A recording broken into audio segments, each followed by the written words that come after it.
नमस्कार, आपके साथ मैं हूं गौरव अग्रवाल। फिक्र आपकी में आपका स्वागत है। उम्मीद है आप पूरे परिवार के साथ TV9 भारतवर्ष पर 9 बजे का न्यूज शो देख रहे होंगे। आइए आपको सबसे पहले इस वक्त की बड़ी खबरें बता देता हूं। गाजा में 24 घंटे में 704 लोगों की मौत हुई है। फिलिस्तीनी स्वास्थ्य मंत्रालय का दावा है इजरायल के हमले में एक दिन में सबसे ज्यादा मौत का आंकड़ा है। इधर सेंट्रल इजरायल में रॉकेट से भीषण हमले में 5 घायल हो गए। युद्ध के दौरान गाजा से अब तक का सबसे बड़ा अटैक। पूरे सेंट्रल इजरायल और तेल अवीव में सायरन की गूंज सुनाई दे रही है। इस बीच तुर्की के राष्ट्रपति एर्दोआन से पुतिन ने फोन पर बात की है। इजरायल फिलिस्तीन के बीच बढ़ते तनाव पर चर्चा हुई है। एर्दोआन ने कहा पश्चिमी देशों की खामोशी से गाजा में मानवीय संकट पैदा हो गया है। इधर कतर के अमीर शेख तमीम इजरायल पर भड़क गए। इजरायल को गाजा में हत्या का लाइसेंस नहीं मिले, ये शेख तमीम ने कहा है। कतर ने गाजा की घेरेबंदी की निंदा की है। उधर मैक्रों के सामने नेतन्याहू का बड़ा बयान, हमास जीता तो हम सब हारेंगे, ये इजरायल के प्रधानमंत्री बेंजामिन नेतन्याहू ने कहा है। ये युद्ध अरब के भविष्य की लड़ाई है, ये कहा है नेतन्याहू ने। उधर पीएम मोदी 26 अक्टूबर को महाराष्ट्र और गोवा का दौरा करेंगे। महाराष्ट्र के अहमदनगर में करोड़ों की परियोजनाओं का शिलान्यास और उद्घाटन करेंगे। पीएम मोदी गोवा में 37वें राष्ट्रीय खेलों का उद्घाटन भी करेंगे।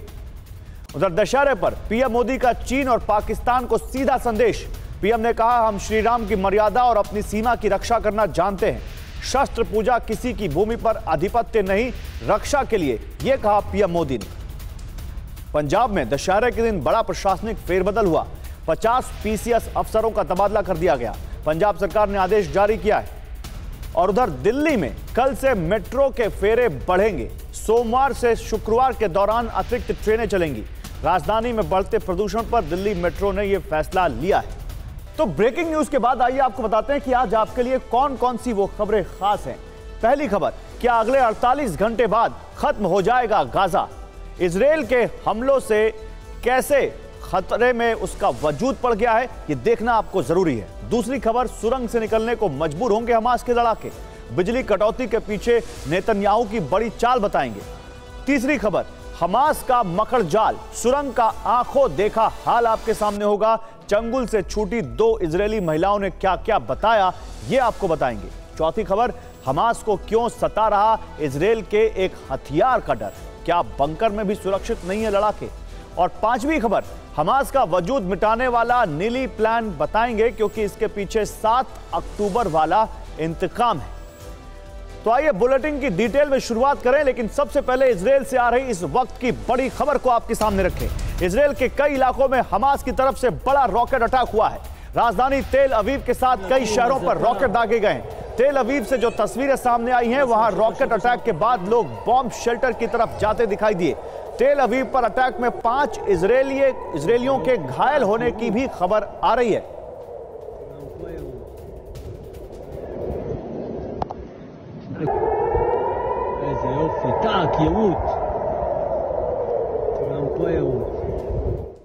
तो तेल अवीव से आयरन डोम के एक्शन का वीडियो भी सामने आया है। आयरन डोम ने हमास के कई रॉकेट को हवा में ही नष्ट किया। हमास की तरफ से इजरायल के कई इलाकों में रॉकेट दागे गए। इजरायल के कई शहरों में एयर रेड सायरन सुनाई दे रहे हैं।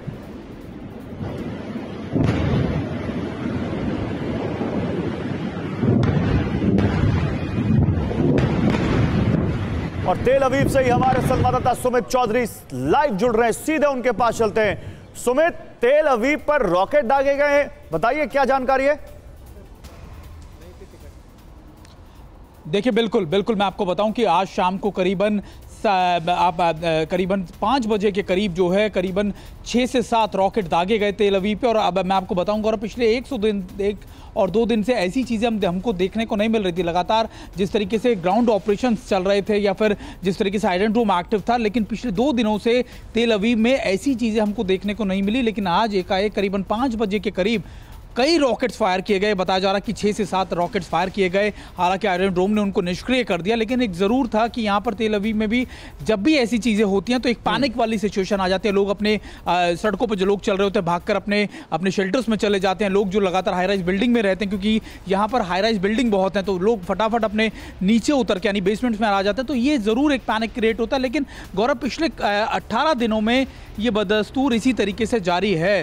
हर आप देखिए, ना सिर्फ साउथ इसराइल के अंदर बल्कि नॉर्दर्न पार्ट्स में भी, चाहे वो आप इधर देख लीजिए या फिर हिजबुल्ला की तरफ से लगातार नॉर्थ के अंदर जो चीजें की जा रही है, उससे लेकर पूरे इसराइल के अंदर इसी तरीके का पैनिक या मतलब ये कह सकते हैं कि 18 दिनों से हमास का हमला थमा नहीं है। 7 अक्टूबर को जो हमने देखा उसके बाद से लगातार रॉकेट अटैक तेल अवीव पर या इजराइल के दूसरे हिस्सों पर जारी है, जो सुमित बता रहे थे आपको। शुक्रिया सुमित आपका इन तमाम जानकारियों के लिए। तो इस बीच एक बड़ी खबर और है, हमास के रॉकेट अटैक के बीच इजराइल हमास जंग से आज बहुत बड़े खतरे के संकेत मिले। ये खतरा क्या है आपको दिखाएंगे, लेकिन सबसे पहले देखिए 2 मिनट में 18वें दिन की वॉर रिपोर्ट।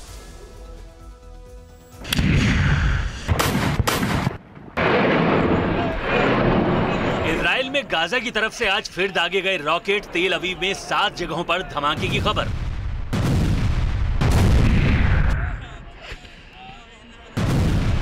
गाजा में इजरायली एयर स्ट्राइक की चपेट में आया शॉपिंग मॉल। हमले के वक्त मॉल के अंदर मौजूद थे लोग।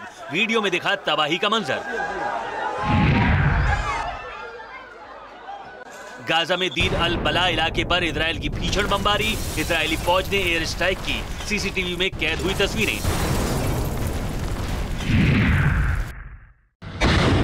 लेबनान बॉर्डर के पास माउंट डोव इलाके में इजरायली विमानों की बमबारी। स्ट्राइक कर हिजबुल्ला के हथियार नष्ट किए। इजरायली पोजीशन पर मोर्टार से हमला। हमास ने हमले का वीडियो जारी किया। हिजबुल्ला ने इजरायल के कम्युनिकेशन टावर्स को तबाह करने का वीडियो जारी किया। वीडियो के साथ लिखा, हमने उन्हें अंधा कर दिया। मैं इस वक्त इजराइल लेबनान बॉर्डर के आखिरी पोस्ट, इजराइल लेबनान बॉर्डर के पास TV9 भारतवर्ष के कैमरे पर दिखी हिजबुल्ला की पोस्ट। इजराइल के आखिरी मिलिट्री पोस्ट पर पहुंचे संवाददाता मनीष झा। लोगों के घर हैं और इस वक्त वो हिजबुल्ला के पोस्ट पर। इजराइल लेबनान बॉर्डर पर खाली कराया गया मेतुला का इलाका। हिजबुल्ला की तरफ से जारी हमलों के बाद पूरा शहर खाली। लोगों को सुरक्षित जगहों पर पहुंचाया गया। वेस्ट बैंक में इजरायली फोर्स ने बोला धावा। जाबा पर इजरायली डिफेंस फोर्स का अटैक। ग्राउंड अटैक की तैयारी में Israeli force. Israeli defence force के चीफ लेफ्टिनेंट जनरल हेर्जी हलेवी का बयान, हम हमले के लिए तैयार, राजनीतिक क्षेत्र के साथ समन्वय कर हमले के लिए सही वक्त का इंतजार। इजराइल लेबनान बॉर्डर पर सिचुएशन लगातार विस्फोटक होती जा रही है। लेबनान की तरफ से हिजबुल्ला लगातार इजरायली इलाकों पर बम बरसा रहा है। ऐसी रिपोर्ट्स हैं कि लेबनान बड़े युद्ध की तैयारी में लगा है। लेबनान ने बॉर्डर एरिया से बड़ी संख्या में लोगों को हटाया है। लेबनान में 19,000 लोगों को शिफ्ट किया गया है। आज TV9 संवाददाता मनीष झा और camera person Amit Kumar Israel Lebanon border पर मौजूद थे। मनीष झा और अमित कुमार बॉर्डर पर इजराइल के आखिरी शहर मेतुल गए। यहां भी इजरायली सेना ने पूरी तैयारी कर रखी है। शहर खाली कराया गया है, लोगों को सुरक्षित जगहों पर भेजा गया है। मनीष झा ने इजराइल लेबनान सीमा से एक एक्सक्लूसिव रिपोर्ट भेजी है, आपको उनकी वो रिपोर्ट दिखाते हैं। मैं इस वक्त इजराइल लेबनान बॉर्डर के आखिरी पोस्ट पर हूं। यहां पर मैं इजराइल की सरजमी पर खड़ा हूं, लेकिन मेरे ठीक सामने 200 मीटर की दूरी पर लेबनान के इलाके हैं, लेबनान के लोगों के घर हैं और इस वक्त वो हिजबुल्ला के पोस्ट बने हुए हैं। तो मैं अपने सामने में इस वक्त हिजबुल्ला के पोस्ट को देख रहा हूँ। कई इनकम्प्लीट जो मल्टी स्टोरी बिल्डिंग है वो देख रहा हूँ। एक मस्जिद है बड़ी सी, वो मुझे दिखाई दे रही है और इसके अलावा लगभग 2 दर्जन के करीब घर हैं जिस पर अभी फिलहाल हिजबुल्ला के लोग रह रहे हैं। वहाँ से लगातार इस तरफ जहाँ पे मैं खड़ा हूँ, यहाँ पर जो इजरायली सैनिकों के पोस्ट बने हुए हैं वहाँ पर लगातार अटैक किए जा रहे हैं। जो लोकेशन है आप देखिए, मनारा क्रीफ, मिनारा, यिप्ता और मिसगांव एम, इस तरह के लोकेशंस हैं। ये छोटे छोटे यहाँ पर गांव जैसे बने हुए इलाके हैं। इन सबको भी खाली कराया गया है क्योंकि लगातार हिजबुल्ला और IDF के बीच में जो जंग चल रही है। तो कुल मिलाकर हमास और इजराइल के बीच बंधक अब अहम कड़ी बन चुके हैं। हमास को एक डर यह भी है कि अगर उसने सभी बंधकों को एक साथ छोड़ दिया तो इजराइल तुरंत जमीनी हमले करेगा। इसीलिए हमास ने IDF को खामियाजा भुगतने की चेतावनी दी है। लेकिन इजराइल भी कम नहीं है, उसने हमास को जमीनी हमले से पहले सैन्य पावर का ट्रेलर दिखाया। हम पहले बता चुके हैं कि इजरायली फोर्स गाजा बॉर्डर पर कई दिनों से डटी हुई है। यहां सैकड़ों टैंक और बख्तरबंद गाड़ियां तैनात हैं। इनकी ये तस्वीरें अब बॉर्डर के बहुत पास से सामने आई। ऐसा लग रहा है मानो इजरायली सेना हमास पर बड़े हमले की फाइनल तैयारी कर चुकी है। वहीं इजरायल ने दूसरी ओर इस युद्ध को जीतने के लिए ब्रह्मास्त्र का इस्तेमाल शुरू किया है। आयरन स्टिंग ऐसा ही एक हथियार है। आईडीएफ ने हमास के ठिकानों पर इस गाइडेड मोर्टार से पिन पॉइंट अटैक किया और दावा है कि यह अचूक हथियार युद्ध की तस्वीर बदल सकता है।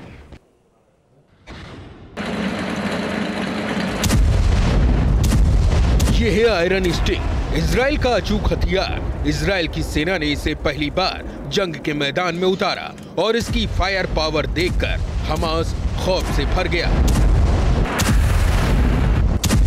आईडीएफ ने दावा किया कि उसने इसी आयरन स्टिंग से गाजा में हमास के ठिकानों पर पिन पॉइंट अटैक किया। आईडीएफ की मैगलन ब्रिगेड ने इस अचूक हथियार से हमास के अहम ठिकाने तबाह किए। आईडीएफ ने बाद में आयरन स्टिंग से हमास के ठिकानों पर हमले का एक वीडियो भी जारी किया। इसके जरिए दिखाया गया कि निशाना कितना अचूक था और सबसे बड़ी बात, इस हमले में निर्दोष लोगों की जान भी नहीं जाने का दावा किया गया। असल में आईडीएफ के दावे के मुताबिक यही आयरन स्टिंग की सबसे बड़ी खासियत है। आमतौर पर मोर्टार गोली या मिसाइल की तरह सटीक निशाना नहीं लगा पाते, लेकिन आयरन स्टिंग की बात ही अलग है। 120 mm का लेजर और जीपीएस गाइडेड मोर्टार है। 1 से 12 किलोमीटर तक की रेंज है, जो कि इसके एम्यूनेशन पर निर्भर होती है। जेरूशलम पोस्ट के मुताबिक ये दोहरी कंक्रीट की दीवार को भी ध्वस्त कर सकता है और nationalinterest.org के मुताबिक इसके हमले से जनहानि की आशंका भी ना के बराबर होती है।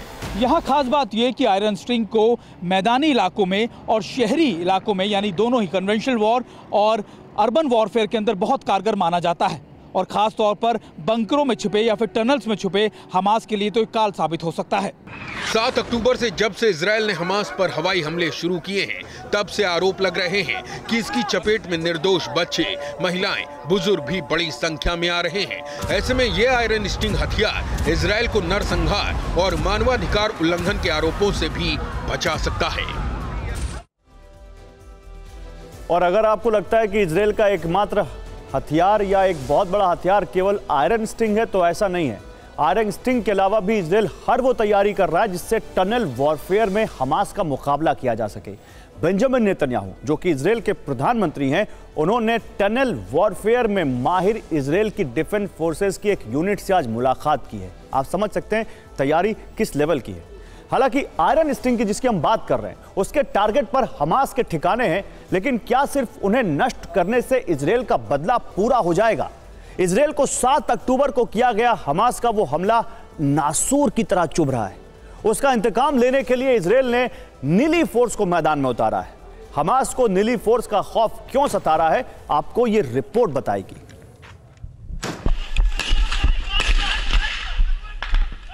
7 अक्टूबर को हमास का यह हमला इजरायल की ताकतवर मोसाद पर सबसे बड़ा धब्बा साबित हुआ। हमास ने दिन दहाड़े बीच सड़क निर्दोषों का खून बहाया और मोसाद को ऐसे खूनी प्लान का पहले से पता न चला। यह हमला सिर्फ मोसाद की नाकामी नहीं मानी गई, बल्कि दुनिया ने इसे इजरायल के आंतरिक सुरक्षा मामलों की जिम्मेदारी संभालने वाली इंटेलिजेंस एजेंसी शिन बेट की विफलता भी कहा। यही दाग लेकर इजरायल पिछले 18 दिन से जी रहा है, वो भी तिल तिल कर तड़पते हुए, क्योंकि इजरायल की नजर में बदला तो तभी पूरा होगा जब वो इस अटैक को अंजाम देने वाले सभी लड़ाकों को उनके किए की सजा नहीं दे देगा। लेकिन कैसे, ये जानने से पहले बताते हैं इजरायल को ये बदला पूरा करने के लिए किनकी तलाश है। असल में 7 अक्टूबर को इजरायल पर यह हमला हमास मिलिट्री विंग की कमांडो यूनिट नुखबा ब्रिगेड ने किया था। उसी के लगभग 2500 बंदूकधारियों ने विशाल रॉकेट बैराज के साए तले जमीन, आसमान और समंदर से इजरायल के 22 शहरों पर धावा बोला था। 1400 निर्दोष लोगों की जान ली थी और 224 नागरिकों को बंधक बनाया था। इजरायल ने अब इनके सफाई के लिए खतरनाक यूनिट का गठन किया है। इस यूनिट का नाम है नीली फोर्स, जिसका एक ही मकसद होगा, नुखबा ब्रिगेड के इन 2500 लड़ाकों का खात्मा। समाचार साइट वाइनेट के मुताबिक इस यूनिट का नाम प्रथम विश्व युद्ध के समय के यहूदी अंडरग्राउंड संगठन नीली के नाम पर रखा गया, जो एक हिब्रू वाक्यांश का संक्षिप्त रूप है, जिसका अनुवाद है इजरायल का वजूद कभी खत्म नहीं होगा। इस रिपोर्ट में कहा गया कि ये यूनिट इन 2500 लड़ाकों को बिल से बाहर निकालेगी और उनका खात्मा करेगी। सबसे बड़ी बात, इनका अटैक भी पिन पॉइंट होगा और इस ऑपरेशन में दावा ये भी है कि आम जनता को इससे कोई नुकसान नहीं होगा। तो मोसाद की तरह इजराइल के नीली कमांडो भी एक खास यूनिट का हिस्सा है। इनका इस्तेमाल मुश्किल ऑपरेशन के लिए किया जाता है। नीली कमांडो इजरायली सेना के खुफिया एजेंट हैं। साल 1880 में नीली कमांडो यूनिट को बनाया गया। यह कमांडो यूनिट पहले विश्व युद्ध से भी एक्टिव है। नीली कमांडो ने कई ऑपरेशंस को अंजाम दिया है। इनका ऑपरेशन भी बिल्कुल मोसाद की तरह होता है। आपको म्यूनिख कांड के बारे में पता होगा। मोसाद ने गुनहगारों को चुन चुन कर मारा था। 5 सितंबर 1972 को जर्मनी के म्यूनिख शहर में ओलंपिक खेलों का आयोजन हो रहा था। इसमें इजराइल के खिलाड़ी शामिल हुए थे। जिस जगह इजरायली खिलाड़ियों को रखा गया, उस ओलंपिक विलेज में 5 सितंबर को खिलाड़ियों की तरह ट्रैक सूट पहने 8 अनजान शख्स लोहे की दीवार फांदकर दाखिल हुए और इजरायली खिलाड़ियों को अगवा कर लिया।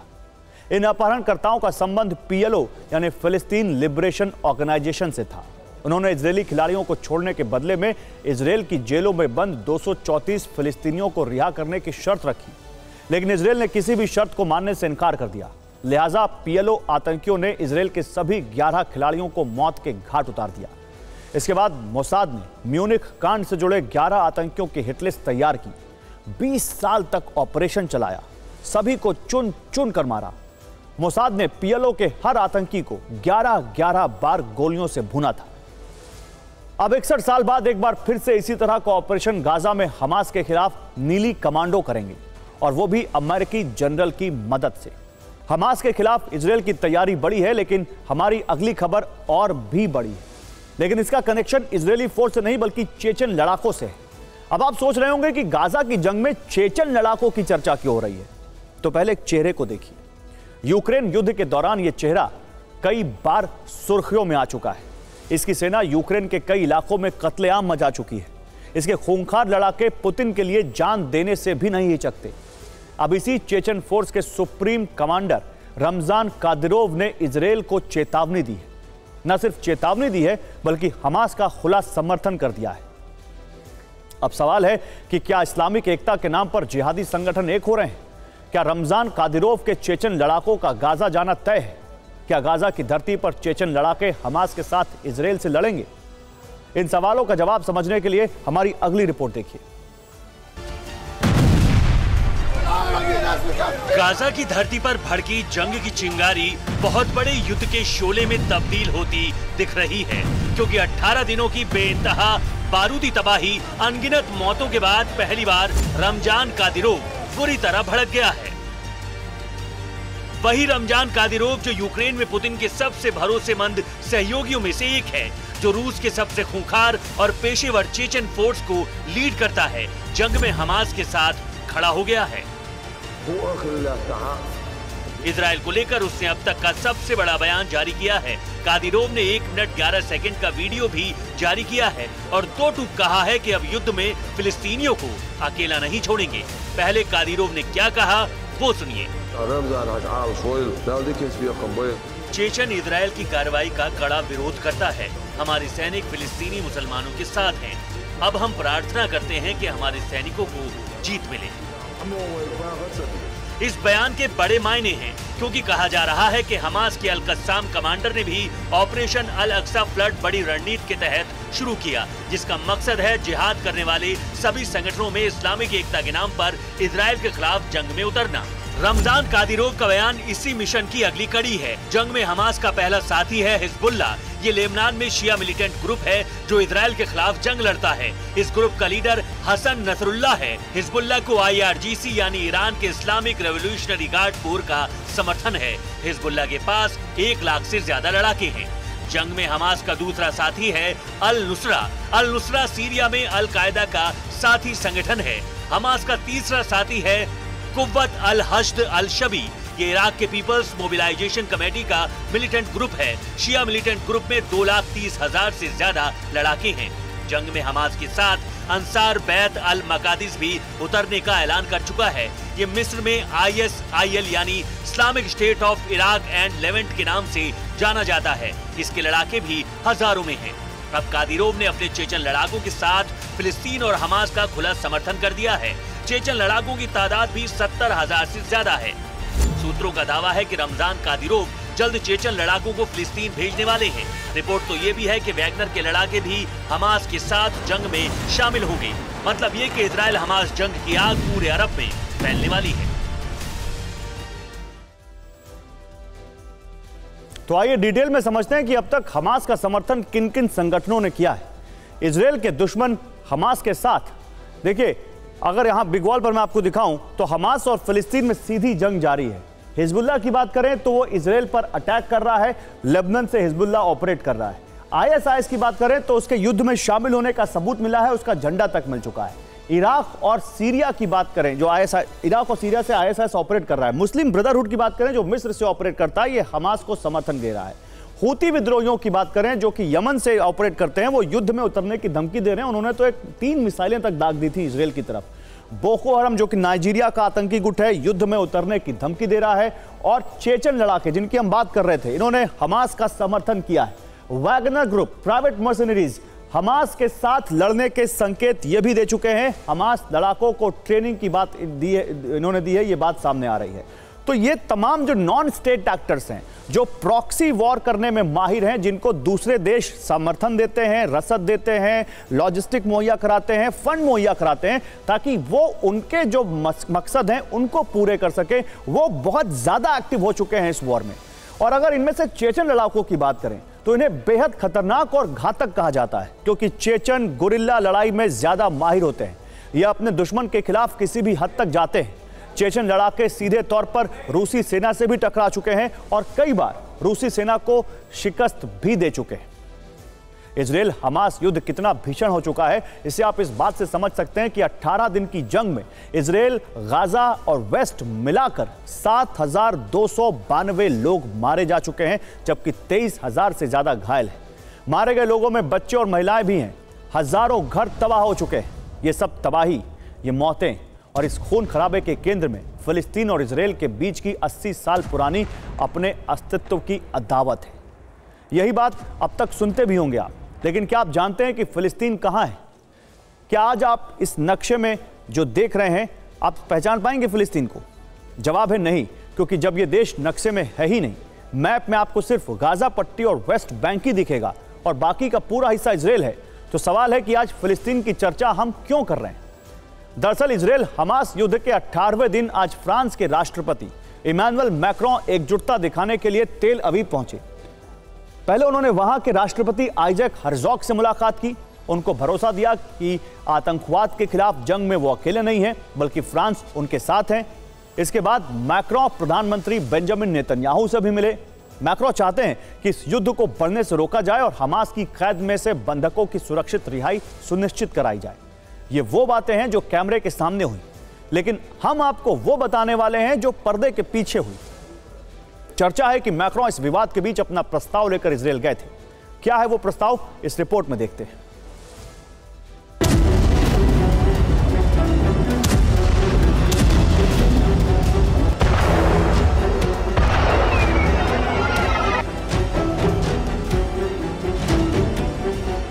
फ्रांस के राष्ट्रपति इमैनुअल मैक्रोन के तेल अवीव दौरे के बाद इजराइल फिलिस्तीन 2 स्टेट सॉल्यूशन का सवाल फिर खड़ा हो गया, जिसका वो शुरू से पैरोकार रहा है। इजराइल के राष्ट्रपति से मुलाकात में मैक्रोन ने इस क्षेत्र में शांति का मुद्दा उठाया। ये बयान देकर फ्रांस से फिर से शांति प्रक्रिया पर जोर देने का सुझाव दिया। मैक्रोन चाहते हैं कि व्यवहारिक तौर पर फिलिस्तीन एक अलग देश बने और बदले में इजराइल को सुरक्षा की गारंटी मिले।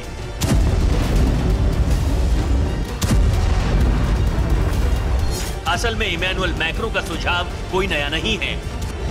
फ्रांस शुरू से ही इजराइल और फिलिस्तीन यानी 2 अलग राष्ट्र का पक्षधर रहा है।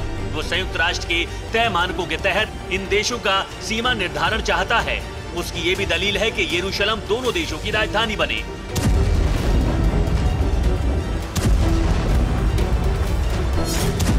लेकिन सबसे बड़ा सवाल ये है, क्या इजराइल को फ्रांस का ये शांति प्रस्ताव मंजूर होगा?